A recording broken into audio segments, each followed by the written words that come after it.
Božična pesem.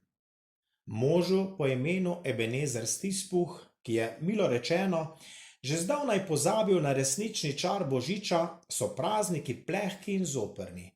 Poleg tega mu gredo na živce tudi vse čarobne, lepe in vesele stvari tega sveta. Zakaj je gospod Stispuh venomer tako osoren in hladen? Zmeraj ni bil takšen, a pokvarila ga je nepotešljiva želja po denarju. Toda neverjetni pripetljaj, ki se mu je dogodil na predbožično noč, je njegov pogled na svet za zmerom spremenil. Na predbožični večer, ko je v svoji samotni pisarni zavzeto prešteval dobiček, ga je sprva obiskal njegov nečak, ki mu je prišel voščit vesele praznike, a Stispuh nečaku ni namenil niti ene same tople besede. Prezirljivo ga je zavrnil z ostrimi besedami, češ kako je lahko srečen, ko pa je tako reven. Nečak je strica kljub žalitvi povabil na kosilo, da bi izboljšal njun odnos, a Stispuh je iskreno povabilo nemudoma zavrnil. Ko je Stispuhov nečak odšel, je na vrata potrkala gospa, proseča prispevkov za sirote, a Stispuh je z nič bolj prijazno besedo napodil tudi njo.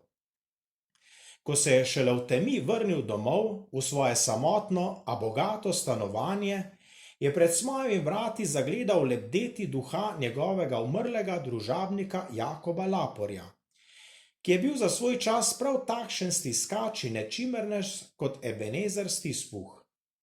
Duh je do kosti prestrašenemu Stispuhu razložil, da je sam ujet v stanje neizbežnega posmrtnega nemira, kar je posledica njegovega črnosrčnega življenja.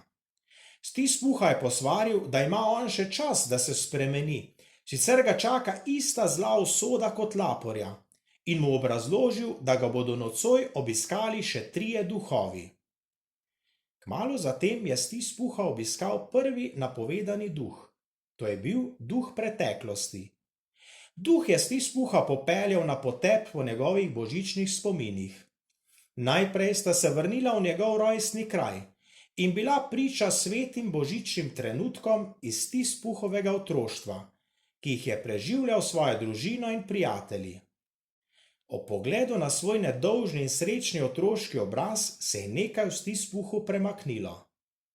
Nato sta se vrnila v njegov spomin, ko je bil Stispuh mladostnik in je božič preživljal na veliki praznični zabavi skupaj z mnogimi srečnimi ljudmi. V njem so se prepodila davno pozabljena čustva hvaležnosti, povezanosti z drugimi in veselja. Zatem ga je duh vzel s seboj na potep po spominih iz njegovih srednjih let, ko je Stispuhovo dušo že začela kvariti sla po denarju, a je še ni izpridila. Stispuh je zagledal sebe in svojo nekdanjo izvoljenko, ki ga je kmalu zatem zapustila, saj je opazila, da postaja Stispuh povsem obseden z denarjem. Nazadnje je zagledal njo z drugim izvoljencem in otrokom, ki so za razliko od samotnega Stispuha srečno in družabno preživljali predbožični večer. Potep po preteklosti je v Ebenezeru Stispuhu zbudil poseben občutek praznine in pogrešanja lastne izpuhtele topline. Nato ga je obiskal duh sedanjosti, popeljal ga je na ulice med živahne ljudi, nato pa v dom Stispuhovega uslužbenca Boba Krače. Pri Bobu doma je bilo veselo in srečno, čeprav je bil možak reven. Družina je bila na predbožični večer zadovoljna in ganjena, kljub temu, da je bil najmlajši sin hudo bolan. Duh je Stispuhu povedal, da bo Kračev sin umrl, če ljudje kot Stispuh ne bodo postali dobrohotnejši in bolj radodarni. V Stispuhu se je zbudil občutek krivde, sploh ker je nedolgo nazaj zavrnil možnost, da bi pomagal sirotam. Nato ga je duh vodil k nečaku, ki se je kljub revščini znal dobro zabavati z bližnjimi prijatelji in ki je pred njimi iskreno povedal, da se mu stric Stispuh smili, ker razen denarja nima popolnoma ničesar, ne v sebi, ne okrog sebe. Zadnje je prišel duh prihodnosti in Stispuhu razodel bridko resnico. Če se kmalu ne spremeni, bo po smrti nepogrešan, zanj pa nihče ne bo imel dobre besede. Njegov grob bo zanemarjen, kračev sin bo umrl. Ob teh prizorih so ga obšli groza, obžalovanje in stiskajoč občutek strahu.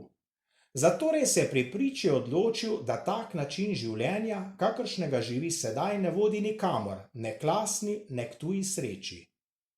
In res, ko je duh prihodnosti odšel, so se v stis puha vrnila vsa pozabljena človeška čustva. In na božični dan je družini Krača poslal velikega purana, daroval revnim, pomagal Kračevemu sinu in spoznal, da je božič predvsem praznik ljubezni in solidarnosti do soljudi. Ko je bila njegova vest naposled osvobojena prekletstva zasvojenosti z denarjem, je dejal: lahek sem kakor peresce, srečen kakor angel, razposajen kakor šolar, potoglav kakor pijanec. Vesele božične praznike vsem od kraja, srečno novo leto vsemu svetu.